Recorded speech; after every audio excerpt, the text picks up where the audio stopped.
Super tasty dalia కోసం ముందుగా బాణలు పెట్టేసుకుని 4 లవంగాలు, 4 ఇలాచి, దాల్చిన చెక్క, ఒక మరాఠీ మొగ్గ, స్టార్ ఆనియన్, బిర్యానీ ఆకు వేసుకొని ఒక టేబుల్ స్పూన్ ఆయిల్‌లో అది కొంచెం ఫ్రై అవ్వనిస్తామండి. తర్వాత 4, 5 స్లిట్ చేసిన పచ్చిమిర్చి, ఒక చిన్న ఆనియన్ చీలికల్లా కట్ చేసుకుంది.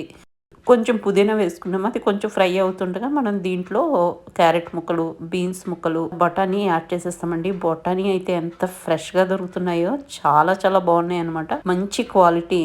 ఇంకా ఇదంతా మంచిగా మిక్స్ చేసేసుకుంటాము. ఇప్పుడు రుచికి సరిపడా సాల్ట్ కూడా ఇక్కడ యాడ్ చేసుకుంటామండి. అప్పుడు అవన్నీ మంచిగా సాఫ్ట్ అవుతాయి. యాడ్ చేసుకున్న తర్వాత మొత్తం అంతా మిక్స్ చేసేసుకుని లిడ్ పెట్టేసి ఒక 2-3 మినిట్స్ మనం ఉడకనిస్తామండి. అప్పుడు చక్కగా అవన్నీ సాఫ్ట్ అయి ఉంటాయన్నమాట. ఆఫ్టర్ 3 మినిట్స్ మనం జస్ట్ లిడ్ ఓపెన్ చేసుకుని 2 గ్లాసుల వాటర్ యాడ్ చేస్తున్నానండి. బికాజ్ నేను ఒక గ్లాస్ రవ్వ తీసుకుంటున్నాను అనమాట. ఎర్రనోక అంటాం కదా అది. ఇప్పుడు మొత్తం అంతా మిక్స్ చేసేసుకుని బాయిలింగ్ వచ్చిన తర్వాత ఒక గ్లాస్ రవ్వని ఇక్కడ యాడ్ చేసేస్తామండి. యాడ్ చేసిన తర్వాత మొత్తం అంతా మిక్స్